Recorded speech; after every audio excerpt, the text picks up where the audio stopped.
The second day after surgery, all right, y'all. So her colleague was like, "Hey, your cousin is in room such and such." I'm not thinking nothing of it. I'm just like, "Okay, cool." And she comes in. Y'all, the moment that she walks in, she has like this terrible attitude. And I'm talking to her, and I asked her, "Hey, why are you not looking at me when you talk to me?" And she like gives off this like BFU. And I'm like, damn, I could have sworn I just had heart surgery and I'm in the room just trying to recover. What's the problem? She comes in with a bonnet on, so I already knew from there it was going to be a problem. She never states her name and who she is. Mind you, this is my cousin, but in my family, like, my mom kept us away from, like, all of our family, at least a lot of them. So I didn't recall, like, which cousin are you, but we kind of, she looked like my sister. That's crazy, like, my younger sister. And she had this bad attitude, okay? So here goes the problem. She goes to like put my IV in, flush the old one. I'm letting her know like, hey, can you chill? Like it itches. She acts like I'm not telling her anything, and then she had like put my IV tight as hell. I'm talking about like my arm was suffocating. I felt like my head was about to burst because of how tight the IV was. She puts my call light behind the bed so I can't not call any other nurses. She closed the door, she turns off the light, and I'm trying to like call her, but remind you, I just had heart surgery, so I can't really talk. And so I'm like, hey, excuse me, hello, excuse me, every single time someone decides to walk by. And she like deliberately ignores me. And so I'm like trying to figure out like, okay, what can I get that's by this bed to like try to like throw on the floor or something so somebody can hear me. And she literally ignores me. Remind you, I can see all of them sitting outside of the room, like having their side conversations and whatnot. Yeah, so at this point I have a catheter in because I cannot like physically get up and go to the restroom. I'm letting her know like, hey, I have to pee. She's sitting there ignoring the hell out of me. I don't. Matter of fact, I don't even think I had a catheter in. I think I actually had like, I think they took the catheter out the day before, or hours before, and they had me on like a bedpan or something, like like the diaper thing. And so I told her, I said, hey, so I'm trying to get her attention, like, hey, can you clean me up? She acts like she literally cannot hear me. And she's like, yeah, I'm gonna do it. And she literally left me in soiled piss all night long, y'all. I kid you not. The nurse from the morning, I remember she's really pretty. And her name was Kat. She was like, this in the morning, she was like, so they left you in the pee? Because I explained to them, I was pissed off. I'm like, hold on, like, I just had surgery. This is what goes on in ICU? Like, y'all do this to people? Like, this is a real life thing. They had me dirty all night and about to die and all that, and literally did not care. So, at this point, I'm asking her colleague, like, hey, can you make me a smoothie? Like, F everything that just happened. I need a smoothie. This lady was like, you're in ICU. Did you forget where you're at? We cannot do that. And I'm like, well, I have a blender in my bag. I have some chia seeds. The nurse gave me some peanut butter and some bananas and some yogurt and milk. She didn't have a problem with making me a smoothie. She goes to tell me, well, I'm not that other nurse. That don't need to be going down in here anyways. I said, oh, okay. I waited till her supervisor came. I'm like, hey, can I speak to your supervisor then? And she's like, oh, yeah, trying to like run around the problem. Like, oh, no, I'm not going to go get her. I'm like, where's the supervisor? Who's the supervisor? Because y'all are doing some crazy stuff in this ICU. And I need somebody else to know what's going on. Y'all, at this point, I'm over like, whatever happened to cause me to come into ICU, I don't need to ever deal with that shit ever again. I'm going to make sure that I eat right or whatever I could do to do preventative measures because this is insane. The type of stuff that goes on in these hospitals. it was medically neglect, really. And I said medical neglect. And also, like, I don't know, it was just a really messed up experience. And everybody just walking around act like nothing is going on. Like, it's just a normal part of their job to just treat people like the bottom of your shoe. I was just like so shocked. I'm like, nah, I won't never be coming back here. So yeah, if y'all watching this video, don't you ever go to Lenox Hill. Cause yeah, the Lenox Hill tried to kill me. Like, all jokes aside, they tried to take my life. And I was over there in that bed. I couldn't really talk, but I was like, shit, we'll see. We'll see what happens. Alright, y'all. So, at this point, I stayed in ICU about 9 days. I started getting better after I had the surgery for the pacemaker. I believe I stayed in ICU after that for 2 days just to make sure that everything was working fine. And then it was just crazy though. When I woke up, I had all these tubes like in my stomach, y'all. I had about like 5 tubes, I think 6. The tubes that were in my stomach were for access drainage to make sure that things wouldn't get backed up, or like the excess blood would not go any other place. I think that was like the most painful part of the surgery, despite everything. That shit was insane, y'all. I remember when they pulled it out, it hurted real bad. Like, they told me to hold my breath. Well, breathe, then hold my breath. And then they, like, pulled it out. I'm like, I feel like they were yanking my body parts out. I'm like, hold on, this hurt. I actually forgot to mention, y'all, before I had the pacemaker surgery, y'all, they had to, like, I guess, like, pump my nose? Well, no, my stomach. They had to pump my stomach because I had like these big, massive air bubbles that were like trapped inside of my stomach. And I believe it was due to the fact of the things that I was eating inside of the shelter. Y'all, my nutrition level was horrible. Like, I couldn't really eat the way that I wanted to because things are so expensive. Like, yes, I had food stamps around that time, but it didn't really help, especially with my family. But they had to like put this big long tube inside of my nostrils, y'all.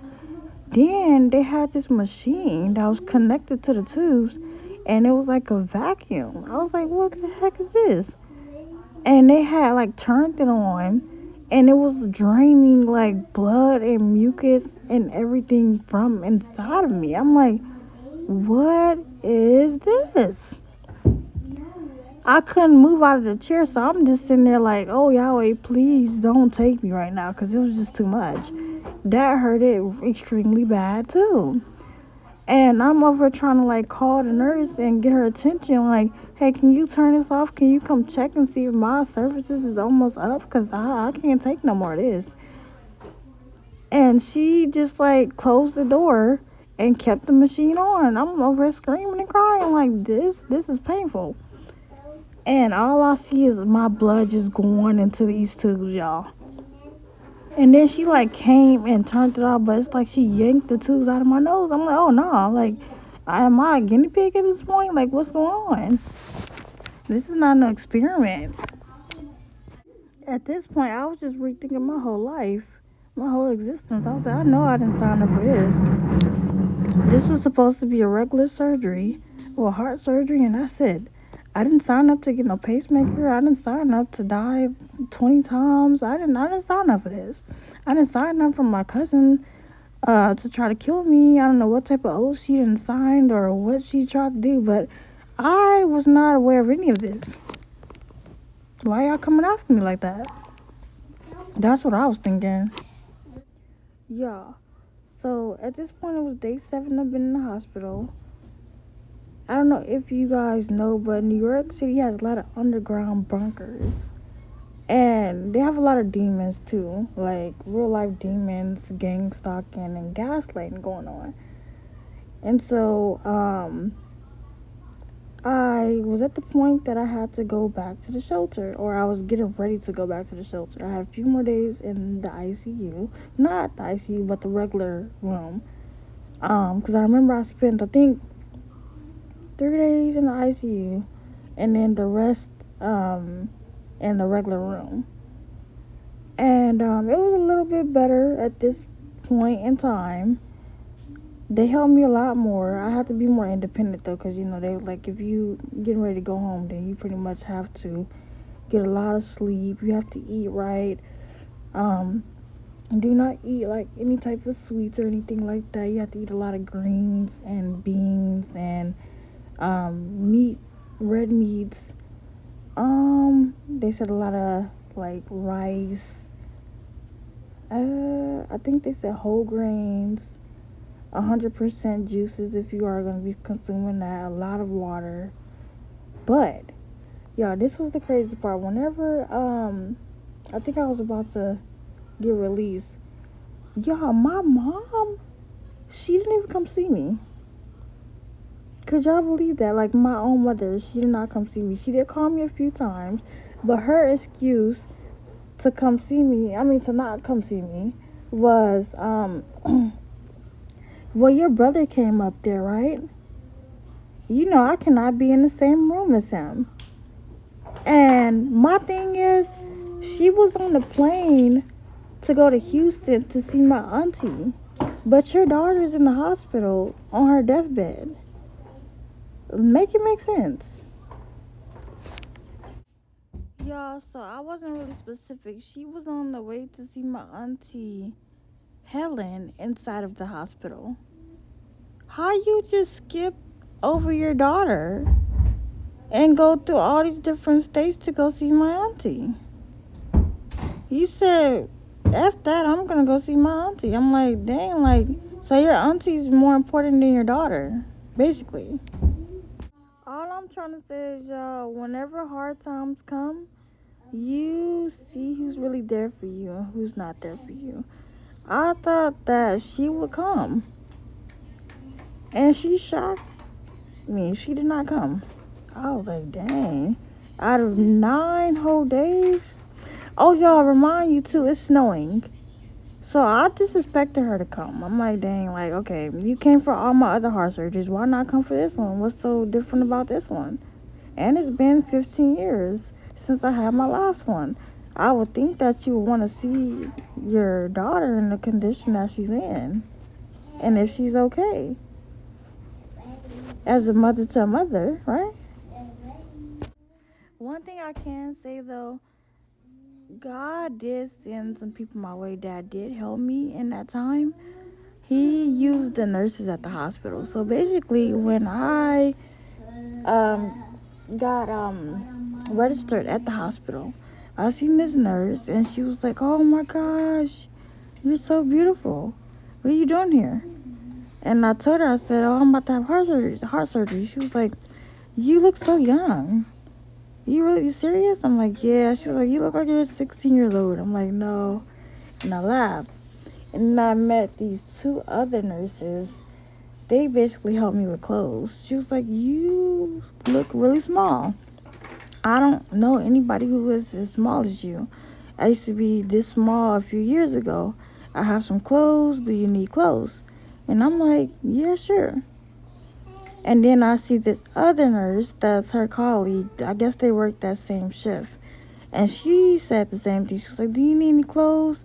I think she said a niece that is your size. And she wants to give away some clothes." I'm like, "Okay, cool. Thank you so much." And so they ended up bringing me the clothes before surgery, I believe.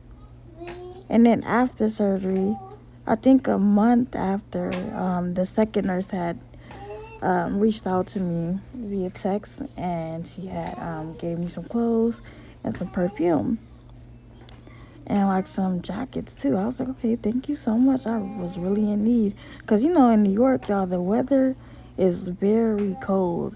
I have never really been used to that weather because y'all know in Texas it's always hot, so it don't really get that cold. But I was very grateful for that. It helped me out.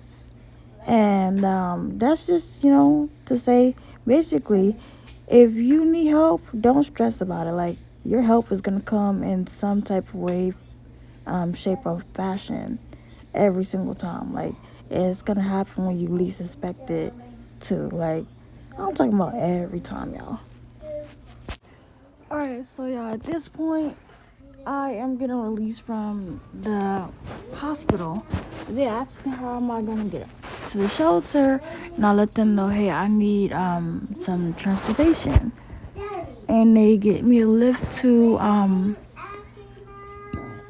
they give me a lift back to the shelter.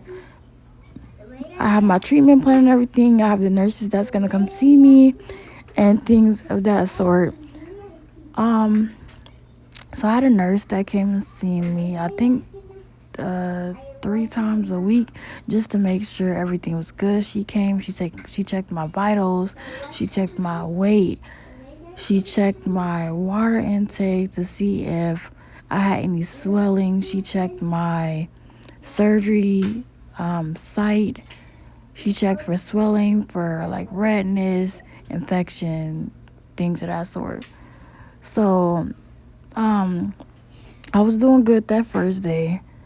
I was doing good the second day, but that third day, what I did not know is it's a such thing to drink a lot of water during that time. You can get fluid buildup.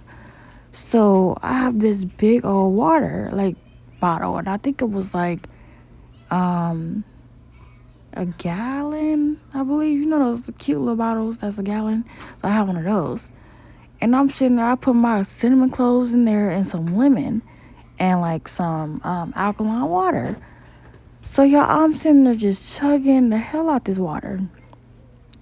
And the nurse comes that third day to check up on me, and she's like, hey. She comes that third day to check up on me, and she basically tells me, hey, how much water are you drinking? Like, are you sitting there drinking this whole thing? And I'm like, yeah. She like, oh, no, Abigail, you cannot drink that much water. And I was like, oh, shoot. I thought that was enough. She said, no, you're supposed to drink, I think, like 2 liters of water a day.